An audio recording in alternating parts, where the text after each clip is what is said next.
our DGP sir, Dr. Jitendra, IPS Director General of Police. Coordination, Government of Telangana is from 1992 batch of IPS officers.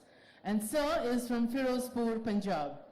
A PhD from School of Management Studies, JNTU, Hyderabad.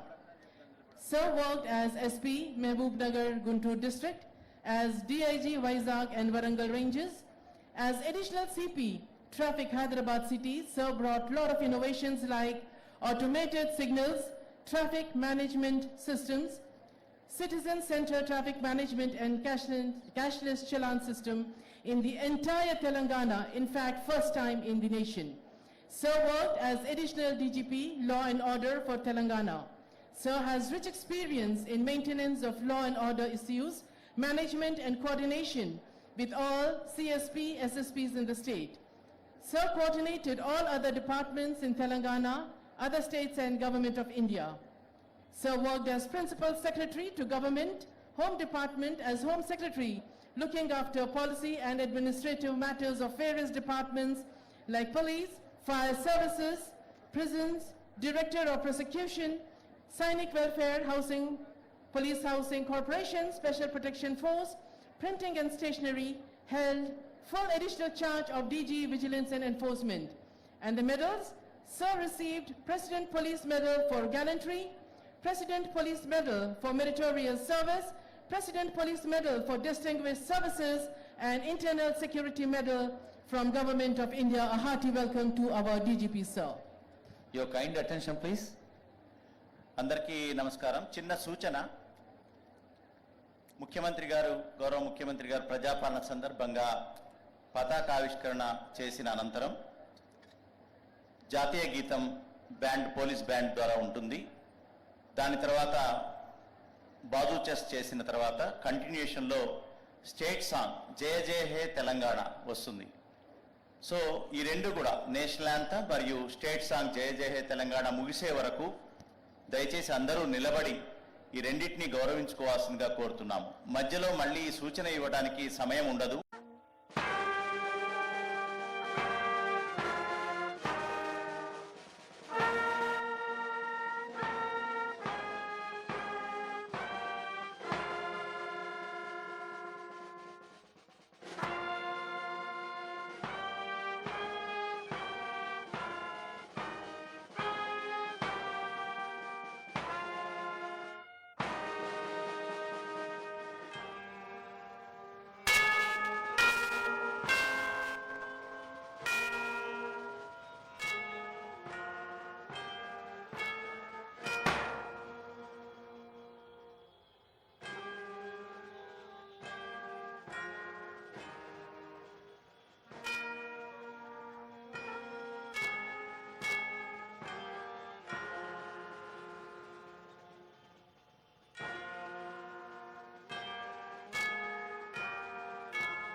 The much awaited moment, our Honorable Chief Minister, Sir, Shri Revens Reddy, Sir, has arrived.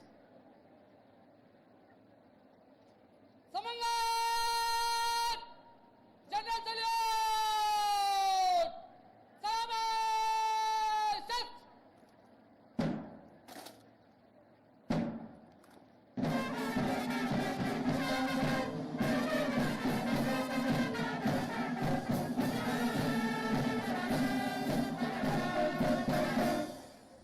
Samangat! Bajo! Set!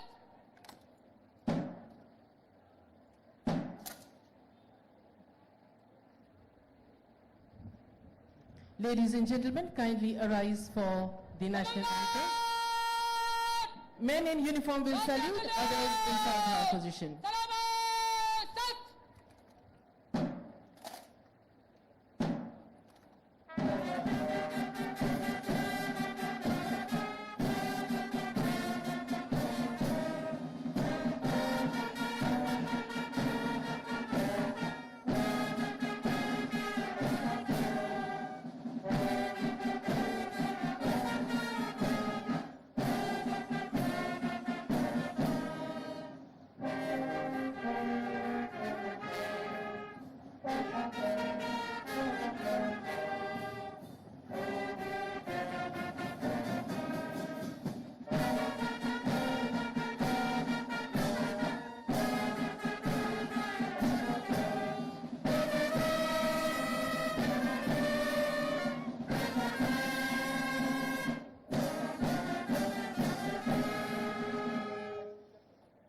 Samangat! Bajo! Set!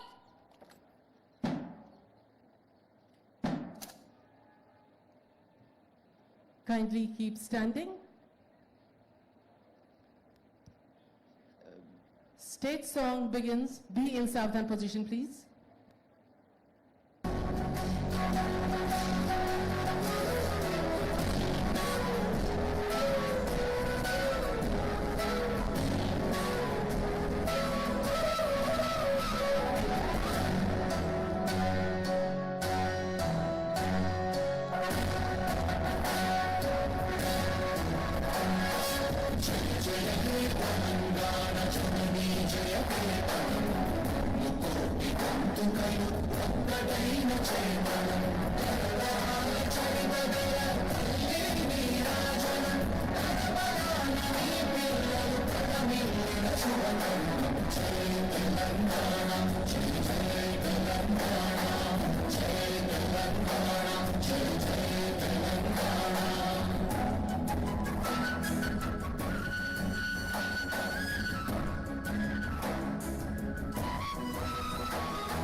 kindly be seated.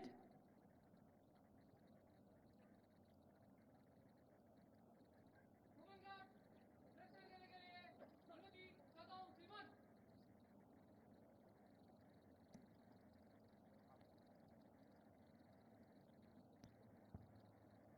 Permission taken, permission granted for march off of the parade.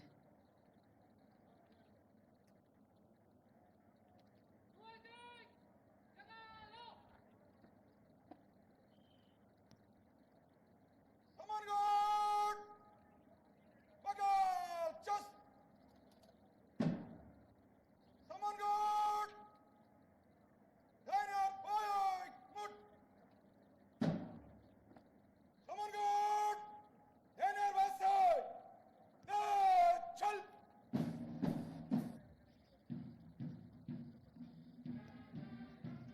सारे जहां से अच्छा कि धुन पर आन बान शान के साथ लौटते हुए हमारे वीर धीर गंभीर युवा कंटिंजेंट्स को एक बार फिर शुक्रगुजार इस बेहतरीन प्रदर्शन के लिए. Marching smart with Swift arm swing.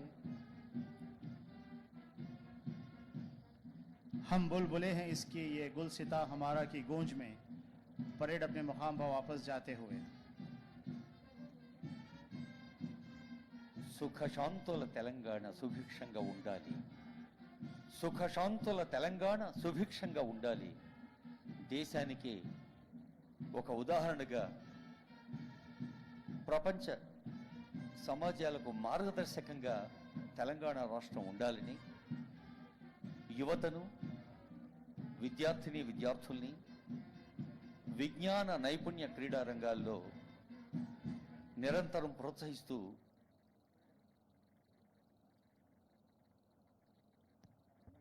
Address by our Honorable Chief Minister, Sir, Revanth Reddy, sir.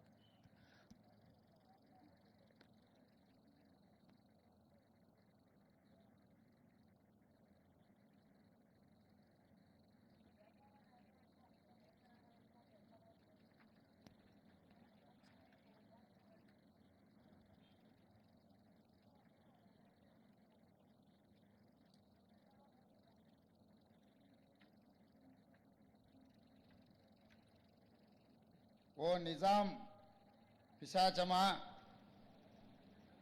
కానరాడు నిన్ను బోలిన రాజు మాకెన్నడేని తీగలను తెంపి అగ్నిలో దింపినావు నా తెలంగాణ కోటి రతనాల వీణ.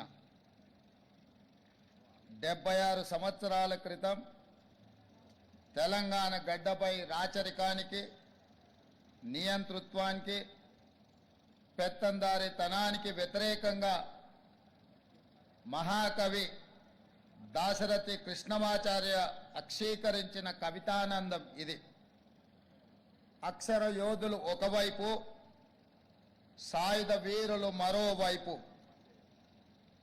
నిరంకుశ రాజును, ఆనాటి రాచరిక వ్యవస్థను ముట్టడించి తెలంగాణ బానిస సంఖ్యలు తెంచిన చారిత్రాత్మక ఘట్టం 1948 సెప్టెంబర్ 17న ఇదే హైదరాబాదు గడ్డపై ఆవిష్కృతమైంది. ఒక ప్రాంతానికో, ఒక కులానికో, ఒక మతానికో వ్యతిరేకంగా జరిగిన పోరాటం కాదు ఇది. ఒక జాతి తన స్వేచ్ఛ కోసం, ఆత్మ గౌరవం కోసం రాచరిక పోకడలపై చేసిన తిరుగుబాటు. తెలంగాణ అంటే త్యాగం. ఈ త్యాగాలకు ఆద్యుడు దొడ్డి కొమరయ్య లాంటి ఎంతో మంది వీరులు తమ ప్రాణాలను ఒడ్డి సాయుధ పోరాటానికి ఊపిరి పోసిన గొప్ప వ్యక్తులు దొడ్డి కొమరయ్యతో పాటు ఎంతో మంది వీరులు. నాటి సాయుధ పోరాటంలో ఎందరో ప్రాణ త్యాగాలు చేశారు, జీవితాలు త్యాగం చేశారు. సర్వం కోల్పోయిన లక్ష్య సాధనలో వెనుకంజ వేయలేదు. ఆనాటి సాయుధ పోరాటంలో ప్రాణాలు వదిలిన అమర వీరులకు ఈ సందర్భంగా ఘనమైన నివాళిని అర్పిస్తున్నాను. 4 కోట్ల తెలంగాణ ప్రజలకు ప్రజాపాలన దినోత్సవ శుభాకాంక్షలు తెలియజేస్తున్నాను. సెప్టెంబర్ 17 తెలంగాణ ప్రస్థానంలో అత్యంత కీలకమైన రోజు. ఈ శుభదినాన్ని ఎలా నిర్వహించుకోవాలన్న విషయంలో ఇప్పటి వరకు భిన్న అభిప్రాయాలు ఉన్నాయి. కొందరు విలీన దినోత్సవం అని, కొందరు విమోచన దినోత్సవం అని సంబోధిస్తున్నారు. ప్రజాప్రభుత్వం అధికారంలోకి వచ్చిన తర్వాత సెప్టెంబర్ 17ను అధికారికంగా నిర్వహించాలని నిర్ణయించినాం. లోతైన ఆలోచన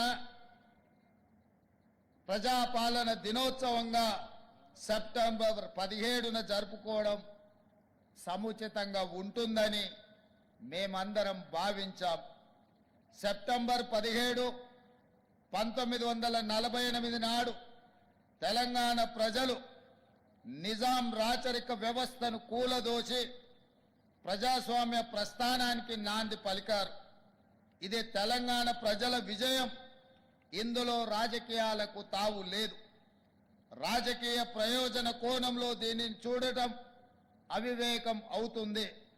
విలీనమని ఒకరు, విమోచనమని మరొకరు స్వప్రయోజనాల కోసం నాటి అమరుల త్యాగాలను పలుచన చేసేలా ప్రవర్తించడం సరికాదని ప్రజాప్రభుత్వం భావిస్తుంది. అందుకే ఈ శుభదినానికి ప్రజా కోణాన్ని జోడిస్తూ ప్రజాపాలన దినోత్సవంగా నామకరణం చేశాం. ప్రజాప్రభుత్వం తీసుకున్న ఈ నిర్ణయం 4 కోట్ల ప్రజల యొక్క ఆకాంక్ష, వారి ఆలోచన, నాటి తెలంగాణ సాయుధ పోరాట స్ఫూర్తి. ఈ నిర్ణయాన్ని ఎవరైనా తప్పుపడితే వారిది స్వార్థ ప్రయోజనమే అవుతుంది తప్ప ప్రజాహితం కాబోదు. ఇందులో మా స్వార్థం లేదు. కాంగ్రెస్ పార్టీ కోసమో మా వ్యక్తిగత ఆకాంక్షలతో చేసిన నిర్ణయమో కాదు.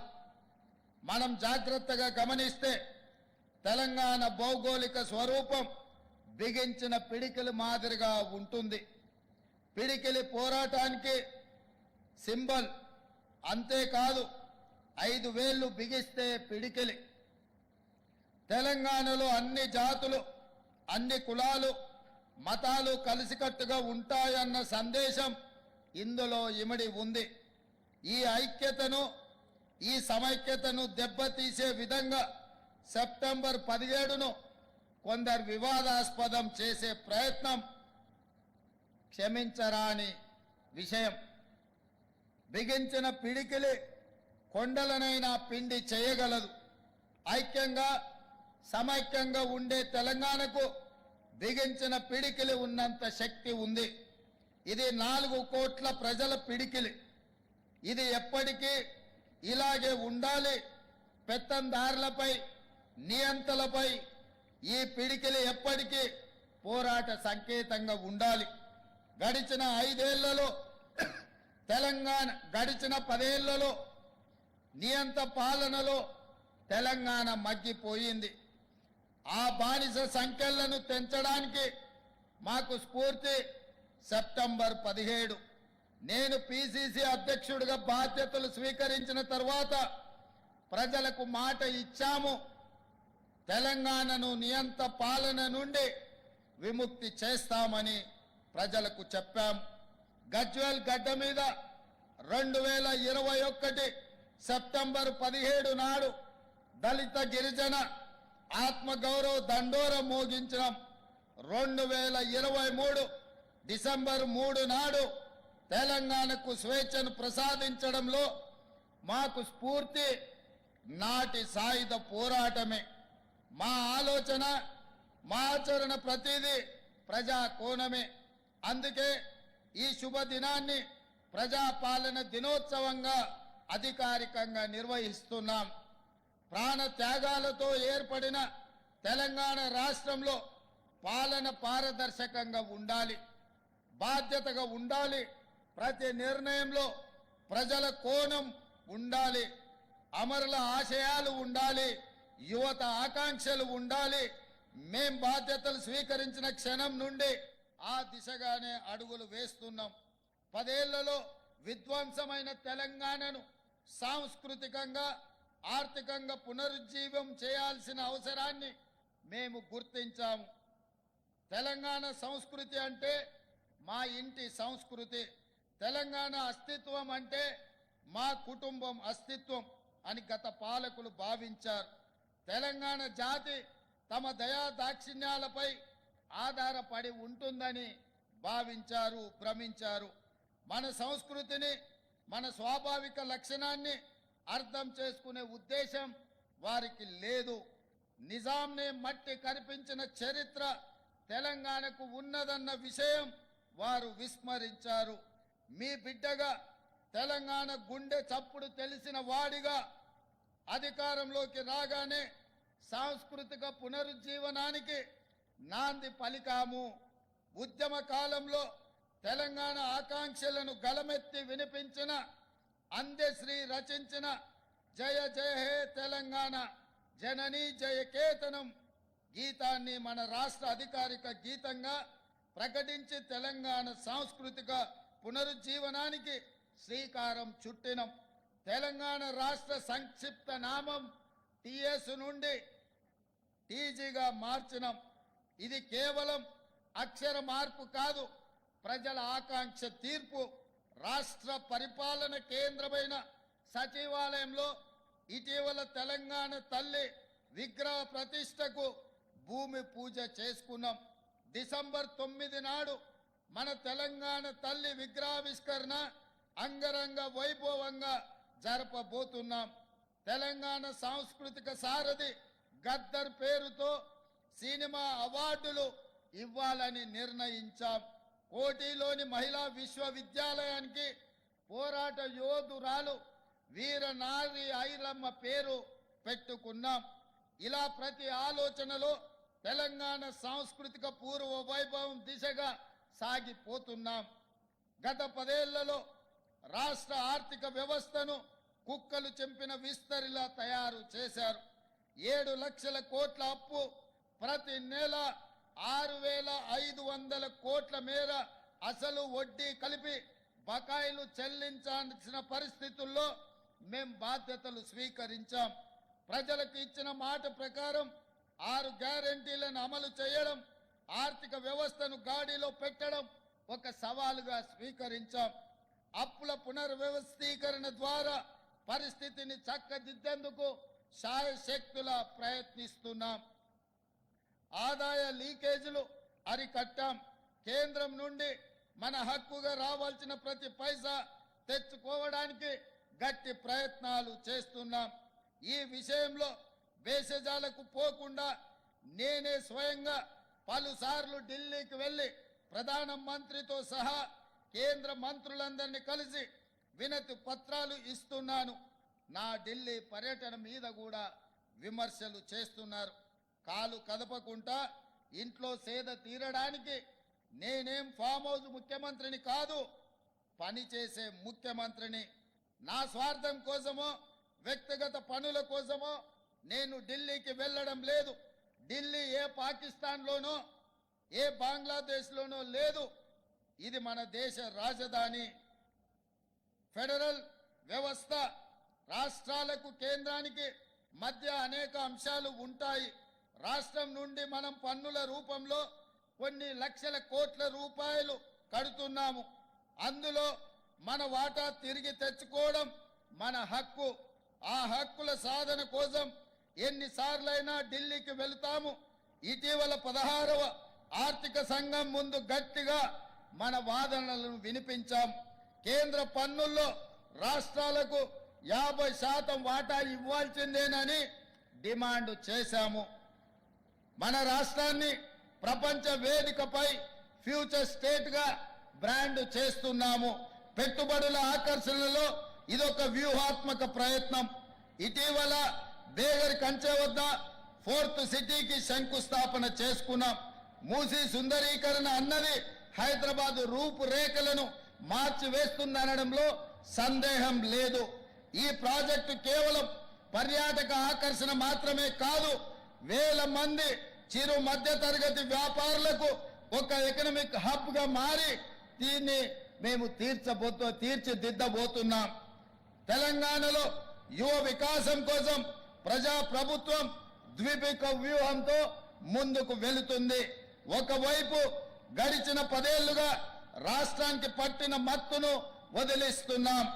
యువత భవితకు పెను సవాలుగా మారిన మాదక ద్రవ్యాల నియంత్రణ నిర్మూలన విషయంలో కఠినంగా వ్యవహరిస్తున్నాం. అదేవిధంగా ఈ విషయంలో టీ-న్యాబ్ను బలోపేతం చేశాం. మరోవైపు క్రీడలను ప్రోత్సహిస్తున్నాం. పారా ఒలింపిక్స్ లో మరియు ఇతర అంతర్జాతీయ పోటీలలో పతకాలు సాధించిన తెలంగాణ బిడ్డలను ఘనంగా గౌరవించుకున్నాం.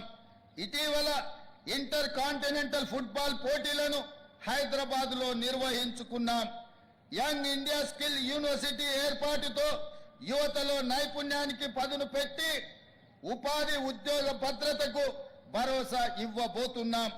యంగ్ ఇండియా స్పోర్ట్స్ యూనివర్సిటీ ఏర్పాటు తెలంగాణ క్రీడా చరిత్రలో ఒక కీలక మలుపు కాబోతుంది.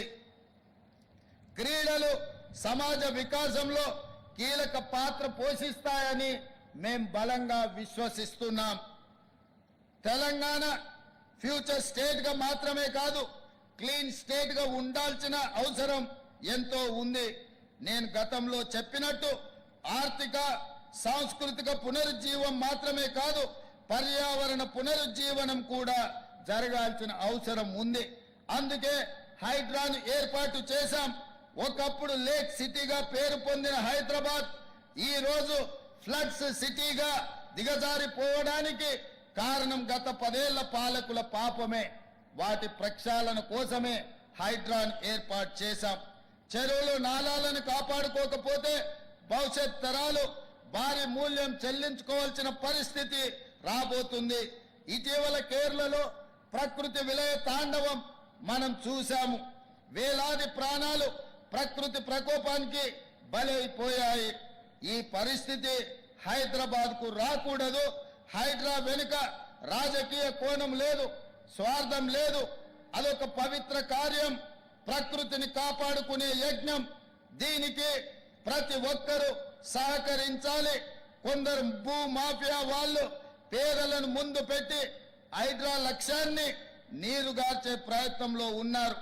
ఎన్ని అడ్డంకులు వచ్చినా హైడ్రా ఆగదు.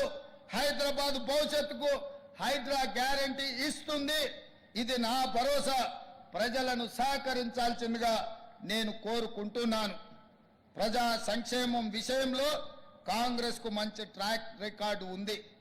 ఎన్ని ఇబ్బందులు ఉన్నా, ఆర్థిక పరిస్థితి సహకరించకపోయినా సంక్షేమం విషయంలో మా రికార్డును మేమే తిరగరాస్తున్నాం. మిగులు బడ్జెట్తో రాష్ట్రాన్ని అప్పగిస్తే గత పాలకులు 10 ఏళ్ల కాలంలో కేవలం ₹1,00,000 వరకు రైతు రుణమాఫీ చేయలేకపోయారు. మేము అధికారంలోకి వచ్చిన 6 నెలల్లో ఏకకాలంలో ₹2 లక్షల రుణమాఫీ, దాదాపుగా 23 లక్షల రైతులకు రుణ విముక్తి కల్పించి వాళ్ళ కళ్ళల్లో ఆనందం చూసి వ్యవసాయం అంటే దండుగ కాదు, వ్యవసాయం అంటే పండుగ అని నిరూపించి ఈనాడు ప్రజా పాలనను ముందుకు తీసుకువెళ్తున్నాము. 6 నెలల వ్యవధిలో 18,000 కోట్ల రూపాయలు వాళ్ళ ఖాతాలో వేయడం జరిగింది. భారతదేశ చరిత్రలో ఎక్కడైనా ఈ గొప్ప చరిత్ర ఏ రాష్ట్రంలోనైనా జరిగిందా? ఇది రైతుల విషయంలో మా కమిట్మెంట్. మన ఆడబిడ్డలు 87 కోట్ల ఉచిత బస్సు ప్రయాణాలు లబ్ధి పొందారు. ఆర్టీసీ బస్సుల్లో ఆడబిడ్డలకు ఉచిత ప్రయాణం డిసెంబర్ 9, 2023 నాడు ప్రారంభిస్తే ఈనాటికి ఆడబిడ్డలు 87 కోట్ల మంది బస్సుల్లో ప్రయాణం చేశారు. దాదాపుగా 2,958 కోట్ల రూపాయలను రాష్ట్ర ప్రభుత్వం రవాణా శాఖకు చెల్లించి రవాణా శాఖను కూడా పునరుజ్జీవింపజేసి 50,000 మంది ఆర్టీసీ కార్మికులను ఆదుకొని ప్రతి నెల మొదటి వారంలోనే వాళ్లకు జీత భత్యాలు అందే విధంగా వాళ్ళ ఆర్థిక వ్యవస్థను బలోపేతం ఈ ప్రజా పాలనలో మనం చేపట్టడం జరిగింది. అందుకే మిత్రులారా, ఆడబిడ్డలకు 500 రూపాయలకే వంట గ్యాస్ సిలిండర్ ఇవ్వడం ద్వారా 43 లక్షల కుటుంబాలకు మేలు చేశాం. దీనికోసం ఇప్పటి వరకు 282 కోట్ల రూపాయల సబ్సిడీని చెల్లించాం. 200 యూనిట్ల కంటే తక్కువ విద్యుత్తు వినియోగం ఉన్న ఇళ్లకు గృహజ్యోతి పథకం ద్వారా ఉచిత విద్యుత్తు అందిస్తున్నాం. ఈ పథకంలో 49 లక్షల కుటుంబాలు లబ్ధి పొందుతున్నాయి. దీనికోసం ఇప్పటి వరకు 965 కోట్ల రూపాయల మేర సబ్సిడీ రాష్ట్ర ప్రభుత్వం చెల్లించింది. ఇందిరమ్మ ఇళ్ల పథకంలో భాగంగా ఈ ఏడాది 4,50,000 ఇళ్లు నిర్మించబోతున్నాం. ప్రతి ఇంటి నిర్మాణానికి ఈ పథకం ద్వారా 5 లక్షల రూపాయల ఆర్థిక సాయం అందించబోతున్నాం. స్థలం లేని వారికి స్థలం కూడా ఇవ్వాలని ఆలోచన చేస్తున్నాం. నేతన్నల కోసం ఇటీవల Indian institute of handloom technology ప్రారంభించుకున్నాం. ఈ ఏడాది నుండే తరగతులను ప్రారంభించాం. దీనికి తెలంగాణ ఉద్యమ దిక్సూచి స్వర్గీయ కొండా లక్ష్మణ్ బాపూజీ పేరు మనం పెట్టుకున్నాం. విద్యా వ్యవస్థలో సమూల మార్పులు తెచ్చేందుకు తెలంగాణ విద్యా కమిషన్ని ఇటీవలనే ఏర్పాటు చేశాం. యువతకు శిక్షణతో పాటు ఉపాధి ఉద్యోగ అవకాశాలు కల్పించేందుకు తెలంగాణ యంగ్ ఇండియా స్కిల్ యూనివర్సిటీకి పునాది రాయి వేశాం. ఈ ఏడాది నుంచే కోర్సులు ప్రారంభిస్తున్నాం. నిరుద్యోగుల భవిష్యత్తుకు భరోసానిచ్చే ప్రయత్నం మొదలైంది. 3 నెలల్లో 30,000 ఉద్యోగ నియామక పత్రాలను అందించి యువతకు భవిష్యత్తుపై ఆశలు చిగురింపజేశాం. గ్రూప్ 1 ప్రాథమిక పరీక్షలు ఎలాంటి వివాదం లేకుండా పూర్తి చేశాం. 11,062 పోస్టులతో ఉపాధ్యాయ నియామకాల కోసం డిఎస్సి నిర్వహించాం. అసెంబ్లీలో ప్రకటించిన జాబ్ క్యాలెండర్ ప్రకారం ఉద్యోగ నోటిఫికేషన్లు ఇస్తున్నాం.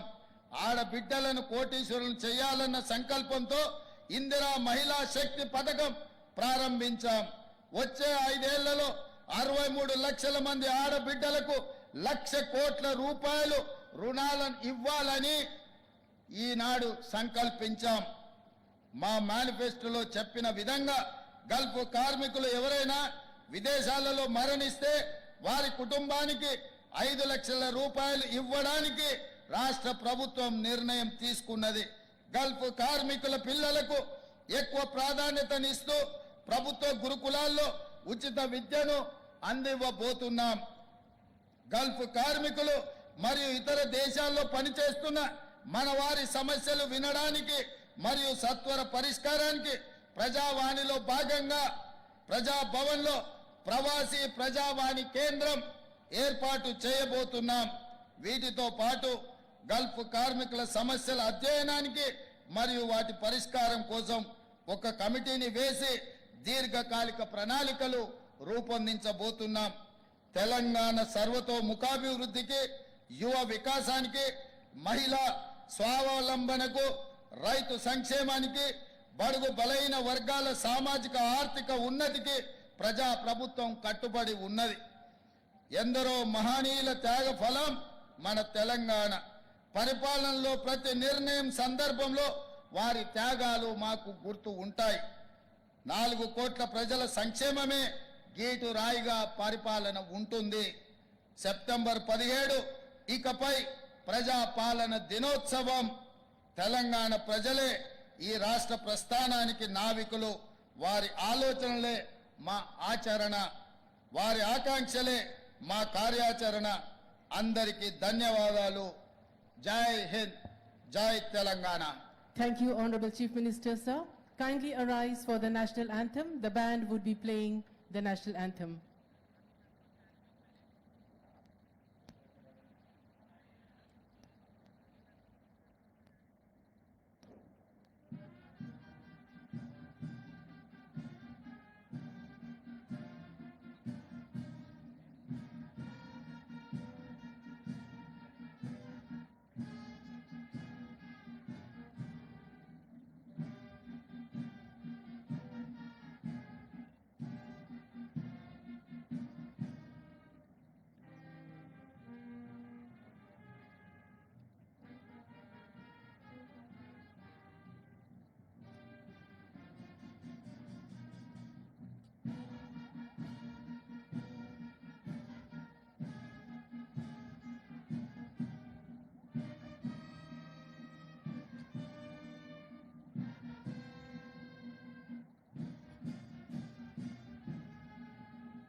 Thank you so much, Honorable Chief Minister, sir. Ladies and gentlemen, once again, a happy Prajapala Divotsavam. Thank you.